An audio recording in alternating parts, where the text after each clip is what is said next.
Hmong are not a people with no education or skills, and they live in the highland mountains as people have said. Hmong have been criticized by the government, where the Hmong live with no equal opportunity for higher education and skills.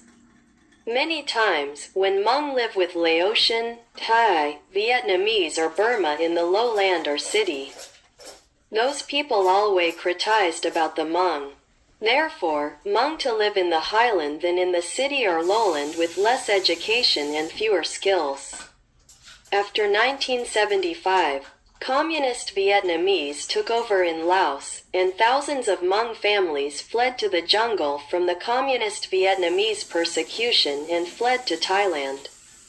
And then fled to third countries like United States of America, Canada, Australia, France, Argentina, Germany with equal opportunity.